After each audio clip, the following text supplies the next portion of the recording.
Hello, എല്ലാവർക്കും പുതിയൊരു വീഡിയോയിലേക്ക് സ്വാഗതം. ഇത് വൈകുന്നേരം തൊട്ട് രാത്രി വരെയുള്ള കുറച്ച് വിശേഷങ്ങളാണ് കേട്ടോ. അപ്പോൾ വൈകുന്നേരത്തേക്ക് എന്താണ് സ്പെഷ്യൽ എന്ന് കാട്ടണ്ടേ? അപ്പോൾ വൈകുന്നേരത്തേക്ക് ഇവിടെ സ്പെഷ്യൽ എന്ന് പറയുന്നത് കപ്പയാണ്. അതേ നോക്കിക്കോ, നല്ല പഞ്ഞി പോലെ വേകുന്ന കപ്പ. അപ്പോൾ വൈകുന്നേരത്തേക്ക് എന്താണ്? കപ്പയാണ് സ്പെഷ്യൽ. അപ്പോൾ നിങ്ങൾക്ക് എന്താ വൈകുന്നേരത്തെ സ്പെഷ്യൽ എന്നൊക്കെ ഒന്ന് കമൻറ്റ് ചെയ്യണം. അപ്പോൾ നോക്കിയേ, കപ്പ ഞാൻ നുറുക്കിക്കൊണ്ടിരിക്കുകയാണ്, ഇല്ലെങ്കിൽ മുറിച്ചുകൊണ്ടിരിക്കുകയാണ്. അങ്ങനെ മുറിച്ചിതാ വെള്ളത്തിലൊക്കെ ഇട്ട് വെച്ചിട്ടുണ്ട്. നന്നായിട്ട് ഇതൊന്ന് കഴുകണം. എപ്പോഴും ഞാൻ കപ്പ ഒന്നെങ്കിൽ ഉപ്പിട്ട് സാധാ ഇങ്ങനെ ഉപ്പ് മഞ്ഞപ്പൊടിയൊക്കെ ഇട്ട് ചുമ്മാ ഇങ്ങനെ വേവിച്ചെടുക്കാറാണ് പതിവ്. ഇന്ന് ഞാൻ വിചാരിച്ചു മഴക്കോളൊക്കെ കാണുന്നതുകൊണ്ട് ഒരു ഇച്ചിരി എരിവോടെയൊക്കെ കഴിക്കാനായിട്ടൊരു കൊതി. അപ്പോൾ ഞാൻ വിചാരിച്ചു ഇന്ന് താളിച്ചേക്കാന്ന് വിചാരിച്ചു. കപ്പ ഇങ്ങനെ വേവിച്ചിട്ട് നമ്മൾ താളിക്കില്ലേ, അപ്പോൾ അങ്ങനെ താളിച്ചേക്കാന്ന് വിചാരിച്ചു. അപ്പോൾ കപ്പ താളിച്ചതാണിന്ന്. ഞാൻ കപ്പ താളിച്ചെന്നൊക്കെ എന്താ പറയണ്ടേന്ന് എനിക്കറിയില്ല. അപ്പോൾ കുറച്ച് കപ്പ എടുക്കുന്നുള്ളൂ. കുറച്ച് കപ്പ ഞാൻ എടുത്ത് ഭദ്രമായിട്ട് ഫ്രിഡ്ജിലോട്ട് വെക്കും. അതെങ്ങനെയാണ് വെക്കുന്നതെന്നൊക്കെ ഞാൻ കാണിത്തരാം. അപ്പോൾ അതിന് നമുക്കിപ്പോൾ ആവശ്യമുള്ള കപ്പ ഞാൻ വേവിക്കാനായിട്ട് കുക്കറിൽ കുറച്ച് ഉപ്പിട്ടിട്ട് കുറച്ച് വെള്ളം ഒഴിച്ചിട്ട് വേവിക്കാനായിട്ട് വെച്ചിട്ടുണ്ട്. നന്നായി കഴുകിയതിന് ശേഷം പിന്നെ ബാക്കിയുള്ള കുറച്ച് കപ്പയില്ലേ, അത് നമുക്ക് ഇനി എപ്പോഴാണോ എടുക്കാൻ ആവശ്യത, നാളത്തേക്കോ അല്ലെങ്കിൽ നാളെ കഴിഞ്ഞ് വരെയൊക്കെ സേഫായിട്ട് അത് ഇരുന്നോളും. കുറച്ച് നല്ലൊരു വെള്ളത്തിൽ ഇട്ട് ഇതുപോലെ നല്ല അടച്ചുറപ്പായിട്ട് ഫ്രിഡ്ജിൽ വെച്ച് കഴിഞ്ഞാൽ ഫ്രഷായിട്ട് തന്നെ നമ്മുടെ കപ്പ ഇരുന്നോളും. അതേപോലെ കൂർക്ക അതൊക്കെ ഇതേപോലെ ഫ്രഷായിട്ട് ഇരുന്നോളൂ കേട്ടോ. ഇതേപോലെ ഇങ്ങനെ നല്ലോണം വൃത്തിയാക്കിയൊക്കെ വെച്ചാൽ, വെള്ളത്തിലിട്ട് വെച്ചാൽ അധികം ദിവസമൊന്നും അല്ലെങ്കിൽ ഒരു 2 ദിവസം ഒക്കെ നല്ല ഫ്രഷായിട്ടൊക്കെ ഇരുന്നോളും. അതിൽ കൂടുതൽ വെക്കാണ്ടിരിക്കണമായിരിക്കും നല്ലത്. ഞാൻ 2 ദിവസത്തിൽ കൂടുതൽ അങ്ങനെ വെക്കാറുമില്ല. അപ്പോൾ അങ്ങനെ ഭദ്രമായിട്ട് ഇത് ഫ്രിഡ്ജിലോട്ട് വെക്കുന്നുണ്ട്. അപ്പോൾ നമുക്ക് കപ്പ വേവിക്കാൻ വെച്ചിട്ടുണ്ടല്ലോ, അത് താളിക്കാനുള്ള മറ്റു സാധനങ്ങൾ എന്തൊക്കെയാണെന്ന് നോക്കാം. ഞാൻ എടുത്തിരിക്കുന്നത് ഇവിടെ ഒരു 2 സവാള എടുത്തിട്ടുണ്ട്, കുറച്ച് വെളുത്തുള്ളി എടുത്തിട്ടുണ്ട്, ഒരു പച്ചമുളക് എടുത്തിട്ടുണ്ട്, കുറച്ച് കറിവേപ്പിലയും എടുത്തിട്ടുണ്ട്. അപ്പോൾ നമ്മുടെ പ്രഷർ കുക്കറിൽ വിസിലൊക്കെ വന്നു. അപ്പോൾ അത് ഓഫ് ചെയ്തിട്ടേക്കാണ്. ഇനി ഇതിൻ്റെ എയറൊക്കെ പോയതിന് ശേഷം നമുക്ക് ഞാൻ സവാളയും വെളുത്തുള്ളിയും പച്ചമുളകൊക്കെ ഇങ്ങനെ അരിഞ്ഞ് വെച്ചിട്ടുണ്ട്. സവാള നീളത്തിലാണ് അരിഞ്ഞേക്കണത്. അങ്ങനെ ഇത് ഒരു സൈഡിലോട്ട് നമുക്ക് മാറ്റി വെക്കാം. നമുക്കിനി കപ്പ വേവിച്ചത് ഓവറായിട്ട് വെന്ത് പോകുന്നും പോകരുത്, പെട്ടെന്ന് വേകണ കപ്പയാണ് കേട്ടോ. നല്ല അടിപൊളി കപ്പയാണ്. ഇപ്പോൾ കുറേ തവണ ഞാൻ മേടിക്കണം, അതുകൊണ്ടാണ് ഈ കപ്പ തന്നെ മേടിക്കണത്. അപ്പോൾ പെട്ടെന്ന് 2 വിസിൽ മതി. അപ്പോൾ പെട്ടെന്ന് നല്ല പൂ പോലെ വെന്തിട്ടുണ്ടാവും. അപ്പോൾ ഞാനിത് ഒരു ഇഡ്ഡലി പാത്രത്തിൽ ഇങ്ങനെ വെള്ളം പോകാനായിട്ട് ഇട്ടേച്ച് വെക്കാണ്. മറ്റേ കൂട്ടുവിട്ട പാത്രമില്ലേ, അതിലിട്ട് വെള്ളം പോകാൻ വേണ്ടിയിട്ട് ഇങ്ങനെ വാർത്തിട്ടേക്കാണ്, ഇങ്ങനെ ഇട്ടേക്കാണ്. ആ വെള്ളം പോട്ടെ. നമുക്കപ്പോൾ സ്റ്റവ് കത്തിച്ചിട്ട്, അതായത് അടുപ്പ് കത്തിച്ചിട്ട് നമുക്ക് ചട്ടി വെച്ച് കൊടുക്കാം. അങ്ങനെ ചട്ടി ചൂടായതിന് ശേഷം ഞാനിവിടെ ഉപയോഗിക്കണത് സൺഫ്ലവർ ഓയിലാണ് കേട്ടോ. വെളിച്ചെണ്ണ ഉണ്ടെങ്കിൽ അതാണ് നല്ലത്. അപ്പോൾ സൺഫ്ലവർ ഓയിലാണ് ഇവിടെ ഉള്ളത്, അതുകൊണ്ട് അതെടുത്തു. എന്നിട്ട് നമ്മൾ എണ്ണ ചൂടാകുമ്പോഴത്തേക്കും കടുകിട്ട് പൊട്ടിക്കുന്നുണ്ട്. അതിന് ശേഷം മെയിനായിട്ട് വേണ്ട സാധനം വറ്റൽമുളകാണ്. വറ്റൽമുളകൊക്കെ ഇടുമ്പോഴത്തേക്കും പ്രത്യേക ഒരു ടേസ്റ്റാണ്. അങ്ങനെയൊക്കെ ഒന്ന് ഉണ്ടാക്കി നോക്കൂട്ടാ. അപ്പോൾ ഒരു 3 വറ്റൽമുളക് എടുത്തിട്ടുണ്ട്, അത് 2ആക്കിയിട്ട് കീറിയതാണ്. അത് ജസ്റ്റ് ഒന്ന് മൂത്ത് വരുമ്പോഴത്തേക്കും നമുക്ക് അരിഞ്ഞു വെച്ചിരിക്കുന്ന സവാള, വെളുത്തുള്ളി, പച്ചമുളക്, കറിവേപ്പില എന്നിവ ഇട്ട് കൊടുത്തിട്ട് ഒന്ന് വഴറ്റിയെടുക്കണം. ജസ്റ്റ് ഒന്ന് കളറ് മാറുന്നത് വരെ നമുക്കൊന്ന് വഴറ്റിയെടുക്കാം. ഞാനിപ്പോൾ ഉപ്പൊന്നും ഇട്ടിട്ടില്ല, കാരണം കപ്പയൊക്കെ വേവിച്ചപ്പോഴത്തേക്കും നമ്മൾ ഉപ്പിട്ടാണല്ലോ വേവിച്ചത്. അപ്പോൾ ഉപ്പൊന്നും കൂടി പോകാൻ പാടില്ല, അതുകൊണ്ട് നോക്കിയിട്ട് മാത്രം ഉപ്പ് ചേർത്ത് കൊടുത്താൽ മതി. ഞാൻ പറയാം, വെയിറ്റ് ചെയ്യും, ഞാൻ പറയാം. ഇതുപോലെ സവാളയുടെയൊക്കെ കളറൊക്കെ ഒന്ന് ജസ്റ്റ് ഒന്ന് മാറണം. അതിന് ശേഷം നമുക്കിനി പൊടികളൊക്കെ ചേർത്ത് കൊടുക്കാം. ഞാൻ ചേർക്കുന്ന പൊടികൾ ഏതൊക്കെയാണെന്ന് വെച്ചാൽ കൈക്കണക്കാണ്, അതുകൊണ്ട് അളവൊന്നും പറയണില്ല. മുളക് പൊടി, പിന്നെ മഞ്ഞൾപ്പൊടി, പിന്നെ ഗരം മസാലപ്പൊടി. മില്ലിൽ നിന്ന് മേടിച്ച നല്ല അടിപൊളി ഗരം മസാലപ്പൊടിയാണ് കേട്ടോ. വീട്ടിൽ പൊടിച്ചതല്ല, മില്ലിൽ നിന്ന് മേടിച്ചതാണ്. ഓയിൽ പോരാത്തതുകൊണ്ട് കുറച്ചും കൂടി ആഡ് ചെയ്ത് കൊടുത്തിട്ടുണ്ട് കേട്ടോ. എന്നിട്ട് നന്നായിട്ട് എന്ത് ചെയ്യുക, നന്നായിട്ടൊന്ന് ലോ ഫ്ലെയിമിൽ ഇട്ടിട്ട് ഒന്ന് എല്ലാം കൂടി മിക്സ് ചെയ്യുക. ആ പൊടികളുടെ പച്ചക്കുത്തിലൊക്കെ ഒന്ന് മാറുന്നത് വരെ നന്നായിട്ടൊന്ന് മിക്സ് ചെയ്യുക. അതിനുശേഷം നമ്മൾ വേവിച്ച് വെച്ചിരിക്കുന്ന കപ്പയില്ലേ, ആ കപ്പ എടുത്തിട്ട് വെള്ളത്തോടെ അല്ല, വെള്ളം ഇങ്ങനെ ഊറ്റിക്കളഞ്ഞ കപ്പ നമ്മളെടുത്തിട്ട് നമ്മൾ വാട്ടി വെച്ചിരിക്കുന്ന സവാളയിലോട്ട് ഇട്ട് കൊടുക്കണം. എന്താണ്ടാവും, നല്ല പൂ പോലെ നല്ല പഞ്ഞി പോലെ വെന്ത കപ്പയാണ്. നല്ല സൂപ്പർ കപ്പയായിരുന്നു. ഇപ്പോൾ കുറേ തവണ ഞാൻ മേടിക്കണത്. പിള്ളേർക്ക് ഇഷ്ടം, ഇങ്ങനെ തൊടുമ്പോൾ തന്നെ ഇങ്ങനെ പ്ലിങ്ങാന്ന് വന്നു പോകണ കപ്പയൊക്കെ പിള്ളേർക്ക് ഇഷ്ടമാണ്, അതുകൊണ്ടാണ് മേടിക്കണത് തന്നെ.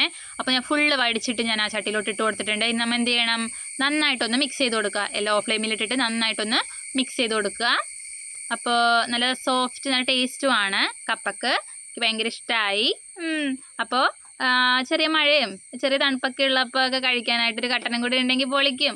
അപ്പോൾ നോക്കൂ, അപ്പോൾ നമ്മുടെ കപ്പ റെഡി ആയിട്ടുണ്ട്. കപ്പ താളിച്ചത് റെഡി ആയിട്ടുണ്ട്. നല്ല ടേസ്റ്റാണ്. ഉപ്പൊന്നും ചേർക്കേണ്ടി വന്നില്ല, കാരണം പാകത്തിനായിരുന്നു ഉപ്പ്. അതൊക്കെ നോക്കിയിട്ട് വേണമെങ്കിൽ ആഡ് ചെയ്ത് കൊടുക്കാവുന്നതാണ്. എനിക്ക് പാകത്തിനായിരുന്നു, അതുകൊണ്ട് ഞാൻ വേറെ എക്സ്ട്രാ ഒന്നും ഇട്ട് കൊടുത്തില്ല ഉപ്പ്. അപ്പോൾ നന്നായിട്ടൊന്ന് മിക്സ് ചെയ്ത് വെച്ചു. അപ്പോൾ ഇനി ഇത് അടച്ച് വെക്കാം, വിശക്കുമ്പോൾ കഴിക്കാം.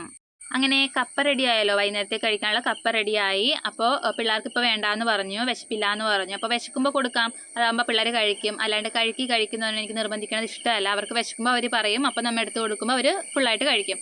അപ്പോൾ ഞാൻ കപ്പയൊക്കെ നല്ല ഭദ്രമായിട്ട് വെച്ചിട്ട് ഞാൻ എന്ത് ചെയ്തു, തുണി എടുക്കാനായിട്ട് പൊക്കത്തേക്ക് വന്നേക്കാണ്, ടെറസിലേക്ക് വന്നേക്കാണ്. അപ്പോൾ നോക്കിയപ്പോഴത്തേക്ക് നമ്മുടെ പാടവും പിന്നെ ഏത്തക്കൊലയും നമ്മുടെ അല്ല കേട്ടോ, ആ ചേച്ചിയുടെ അപ്പുറത്തെ വീട്ടിലെ ചേച്ചിയാണ്. അപ്പോൾ അതൊക്കെ കണ്ടു. പിന്നെ അതാ ഒരു പൂച്ച കയറി ഇരിക്കുന്ന ബുള്ളറ്റ് മേൽ, ഞങ്ങളുടെ ബുള്ളറ്റല്ല, വീടിനടുത്തുള്ള ഏട്ടൻ്റെ ബുള്ളറ്റാണ്. അപ്പോൾ അതാ നോക്കിയപ്പോൾ ഒരു കോഴി, അതും ഞങ്ങളുടെ അല്ല, അപ്പുറത്തുനിന്ന് വീട്ടിൽ നിന്ന് വന്നതാണ്. അങ്ങനെ എന്നെ കണ്ട് പേടിച്ചിട്ട് ഞാൻ തുണിയൊക്കെ എടുത്ത് വരുന്ന വഴിക്ക് ഇതാ പൂച്ച പേടിച്ച് ഓടിപ്പോകുന്നതാണ് കാണുന്നത്, കള്ളിപ്പൂച്ച. അങ്ങനെ ഞാൻ തുണിയൊക്കെ എടുത്ത് അകത്തേക്ക് വന്നു. പിന്നെ രാത്രിത്തേക്ക് എന്തെങ്കിലും കറിയൊക്കെ ഉണ്ടാക്കി വെക്കണമല്ലോ, ചോറും കറിയൊക്കെ ഉണ്ടാക്കി വെക്കണമല്ലോ. എനിക്ക് ഉള്ള സ്വഭാവമാണ്, ഞാൻ പല വീഡിയോസിലും പറഞ്ഞിട്ടുണ്ട്. ഒരു സന്ധ്യയൊക്കെ ആവണേക്ക് മുന്നേ എനിക്ക് രാത്രിത്തേക്കുള്ള സംഭവങ്ങളൊക്കെ റെഡി ആവണം. അപ്പം എനിക്ക് ഫ്രീ ആയിട്ടൊന്ന് ഇരിക്കാമല്ലോ, എല്ലാവരും ഇരിക്കുമ്പോൾ ഇരിക്കാമല്ലോ എന്ന് ഞാൻ പല വീഡിയോസിലും പറഞ്ഞിട്ടുണ്ട്. എനിക്ക് അങ്ങനെയാണ്, സന്ധ്യക്ക് മുന്നേ ചോറും കറിയൊക്കെ ഞാൻ സെറ്റാക്കിയിട്ടുണ്ടാവും. അപ്പം അങ്ങനെ അരിയാനായിട്ട് തുടങ്ങി. ഒരു പാവക്ക ഉണ്ടായിരുന്നു, ആ പാവക്ക കുനുകുന എന്ന് പറഞ്ഞായിരുന്നു. പിന്നെ 2-3 കോവക്ക ഉണ്ടായിരുന്നു, ടെറസിലുണ്ടായതാണ് കേട്ടോ ഞങ്ങളുടെ തന്നെ. അപ്പോൾ നാടൻ കോവക്ക, അങ്ങനെ ആ കുനുകുനാന്നിട്ട് കോവക്കയും അരിഞ്ഞെടുക്കുന്നുണ്ട്. പിന്നെ ഞാൻ എന്ത് അടുക്കളയിൽ അരിഞ്ഞുകൊണ്ടിരുന്നാലും അതൊക്കെ ടേസ്റ്റ്, ഇപ്പോൾ തേങ്ങ ചിരണ്ടണമെങ്കിൽ പോലും പൊന്നൂസ് വരും, എന്താണ് അമ്മേ എനിക്ക് കൊടുത്താന്നൊക്കെ പറഞ്ഞ് വരും. അപ്പോൾ ഞാൻ പറഞ്ഞത് പാവക്കയാണ്, കയപ്പാണെന്ന് പറഞ്ഞപ്പോൾ എനിക്ക് കുഴപ്പമൊന്നുമില്ല എന്ന് പറഞ്ഞിട്ട് അവൾ എൻ്റെ കയ്യിൽ നിന്ന് മേടിച്ചതാണ്. എന്നിട്ട് അവൾക്ക് വേണ്ടാന്ന് പറഞ്ഞിട്ട് എനിക്ക് തിരിച്ചു തന്നെ തന്നു. പിന്നെ ഇവക്കുട്ടി വന്നത് വേറെ ഒന്നും കൊണ്ടല്ല കേട്ടോ, ഇവക്കുട്ടി ചോദിക്കണത് വല്ല ഹെൽപ്പും ചെയ്യണോ അമ്മയെന്ന് ചോദിച്ചിട്ടാണ് വന്നേക്കണത്. ഞാൻ പറഞ്ഞു ഒന്നും വേണ്ട മോളെ പൊയ്ക്കോ എന്ന് പറഞ്ഞ് ഞാൻ പറഞ്ഞു വിടും. അങ്ങനെ പൊന്നൂസിന് വിശന്നപ്പോൾ പൊന്നൂസ് അടുക്കളയിൽ വന്ന് പറഞ്ഞു അമ്മ എനിക്ക് വിശക്കണമെന്ന് പറഞ്ഞപ്പോഴത്തേക്കും കപ്പ കൊടുത്തു. അപ്പോൾ ആൾ ആസ്വദിച്ചിരുന്ന് കഴിക്കുകയാണ്. അപ്പോൾ ഇവക്കുട്ടി അതിനിടയ്ക്ക് കഴിച്ചായിരുന്നു കേട്ടോ, ആ വീഡിയോ എടുക്കാനായിട്ട് പറ്റിയില്ല. അപ്പോൾ പൊന്നൂസ് അവിടെ ഇരുന്ന് കഴിക്കട്ടെ. ഞാൻ അതിനിടയ്ക്ക് നമ്മുടെ കോവക്കയും പിന്നെ പാവക്കയിട്ട് മെഴുക്കുവരട്ടി ഉണ്ടായിക്കൊണ്ടിരിക്കുകയാണ്. അത് അവിടെ ഇരുന്ന് സിമ്മിലിരുന്ന് ആവട്ടെ. പിന്നെ അതിനുശേഷം ഞാൻ ഉണക്ക കൊഴുവയും കൂടി വറുക്കാമെന്ന് വിചാരിച്ചത് ഇന്നത്തേക്ക് എടുക്കാനല്ല കേട്ടോ. ചുമ്മാ വറുത്ത് വെച്ച് കഴിഞ്ഞാൽ കറുമുറാന്ന് പറഞ്ഞാൽ ഇങ്ങനെ ഡപ്പയിൽ തന്നെ ഇരുന്നോളും. നമ്മൾ വറുക്കേണ്ട രീതിയിൽ വറുത്താൽ കറുമുറാന്ന് പറഞ്ഞ് 2-3 ദിവസം ഇരുന്നോളും. അപ്പോൾ എപ്പോഴും ഇതിനു വേണ്ടി ഇങ്ങനെ മെനക്കെടുണ്ടല്ലോ. അപ്പോൾ സൈഡായിട്ടൊക്കെ എപ്പോൾ വേണമെങ്കിലും എടുക്കാം നമുക്ക്. ഇപ്പോൾ ഒരു കഞ്ഞി വെച്ചാലും നമുക്ക് പെട്ടെന്ന് എടുക്കാം അങ്ങനെ. അപ്പോൾ അതാ കൊഴുവയും കൂടി അങ്ങനെ വറുത്ത് സെറ്റാക്കിയിട്ടുണ്ട്. അപ്പോൾ ഇന്ന് പാവക്ക മെഴുക്ക് വരട്ടിയതും പിന്നെ രാത്രി കടുത്തരാം എന്താ സ്പെഷ്യൽ എന്നുള്ളത്. വേറെ സ്പെഷ്യലൊന്നുമല്ല, എന്നാലും നമുക്കത് സ്പെഷ്യലാണ്. അപ്പോൾ രാത്രി കടുത്തരാം കേട്ടോ, സ്പെഷ്യൽ കാട്ടുമ്പോൾ കാട്ടാലോ.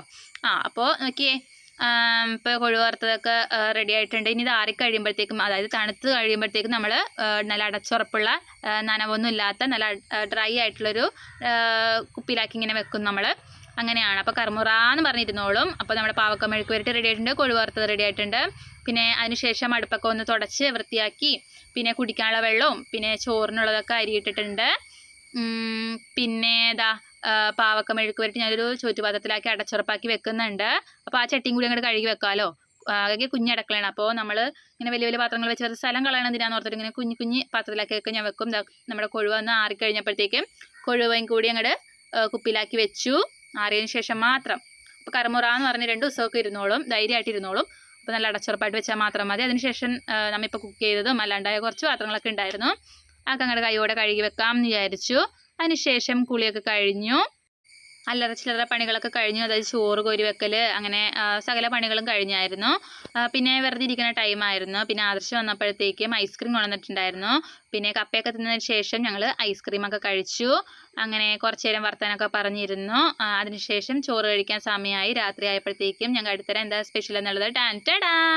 അപ്പോൾ പ്രത്യേകിച്ച് സ്പെഷ്യലൊന്നും അല്ല, ഇതൊക്കെയാണ് സ്പെഷ്യൽ. അപ്പോൾ നോക്കി നല്ല അടിപൊളി ചൂട് കുത്തരി ചോറുണ്ട്. പിന്നെ നമ്മുടെ കോവക്കയും പാവക്കയും കൂടി മെഴുക്ക് പുരട്ടിയതുണ്ട്. പിന്നെ നമ്മുടെ മോര് ഇങ്ങനെ, അതായത് തൈര് ഇങ്ങനെ പച്ചമുളകും പിന്നെ സവാളയൊക്കെ അരിഞ്ഞിട്ടിട്ട് അങ്ങനെ എടുക്കില്ലേ, അപ്പോൾ അങ്ങനെ മോരും ഉണ്ട്. ഇതായിരുന്നു രാത്രിയിലെ സ്പെഷ്യൽ എന്ന് പറയാനായിട്ട്. അപ്പോൾ നിങ്ങൾക്ക് എന്തായിരുന്നു സ്പെഷ്യലൊക്കെ ഒന്ന് കമൻറ്റ് ചെയ്യണം.